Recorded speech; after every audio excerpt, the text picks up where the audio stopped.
فأثناء الاستراحة الإعلانية الحقيقة تلقينا عدد كبير جدا من المداخلات الهاتفية. ناس كتير تفاعلت مع أسرة القتيلين اللي من ضمن يعني أكتر من 34 قتيل وإصابة 41 في الثلاث حوادث اللي حصلت في الشرقية امبارح نتيجة الشبورة ونتيجة الأخطاء البشرية وما إلى ذلك. عايزين يتبرعوا لهم علشان تأثروا جدا بما عرض في التقرير. احنا طبعا ما عندناش مجال لجمع التبرعات، احنا ممكن نوصل هؤلاء أصحاب النوايا الطيبة والقلوب الرحيمة بالأسر المنكوبة، بس مش ما عندناش الآلية اللي نجمع بيها تبرعات. بس أنا بقول علشان المسألة دي تبقى واضحة. إنما يعني تأكيدا منا على هذا الحدث أو الملف الإنساني جدا والمأساوي جدا. انتوا شفتوا من الناس اتكلموا ايه. احنا قررنا ان احنا نعرض التقرير عليكم مرة تانية، وعايز افكركم انه الخبر كان ان كاميرا 90 دقيقة زارت أسرة فقدت نجليها في هذا الحادث المأساوي، شحتة وفتحي، في تقرير نيفين سليم. محمد واحد من المصابين في الحادث اللي حصل على طريق بلبس في الشرقية امبارح، واللي لسه قاعد في مستشفى السلام التخصصي في غرفة الرعاية المركزة بين الحياة والموت.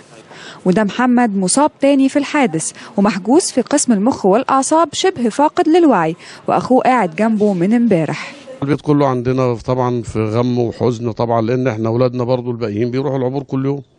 يعني أنا أولادي الاثنين شغالين هناك، فهو نفس الخط ده هو اللي عليه المشكله. الحقيقه المستشفى كانت الساده الاطباء كلهم متواجدين، وكان يعني قاموا باجراء الاسعافات الاوليه واجراء الجراحات اللازمه لبعض الحالات. في جزء كبير حوالي 3 أو 4 حالات خرجوا بعد اجراء الاسعافات اليوم على اخر النهار، وفي بعض الحالات اجرت ليها عمليات جراحيه، وفي بعض الحالات موجوده دلوقتي بتعد علشان يتعمل لها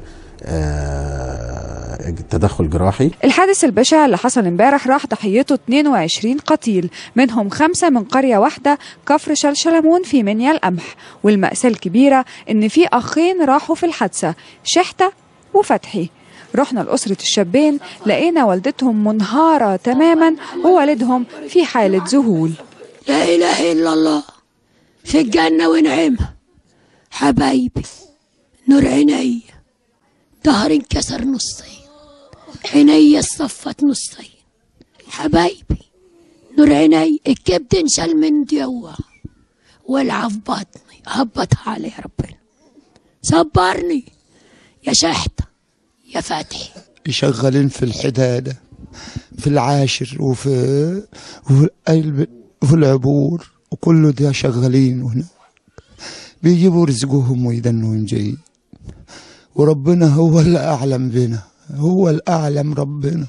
ريح الشغل الصبح على العبور، ريح يجيب رزقه ورزق ابنه ولا بنته اللي هيجي في السك. ريح شغل ويحضن الصبح يقول لي مش عايز اسيبك، ويبص لي زي ما يكون حاسس ان هو هيموت النهارده، زي ما يكون حاسس ويودعني.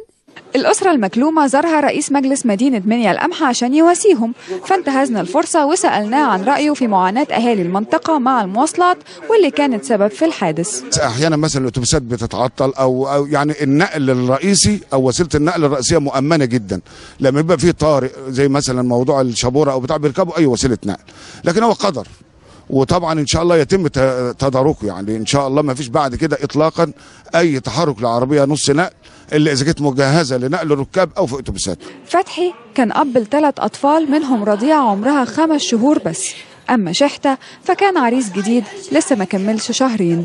إنا لله وإنا إليه راجعون. نيفين سليم، 90 دقيقة، قناة المحور.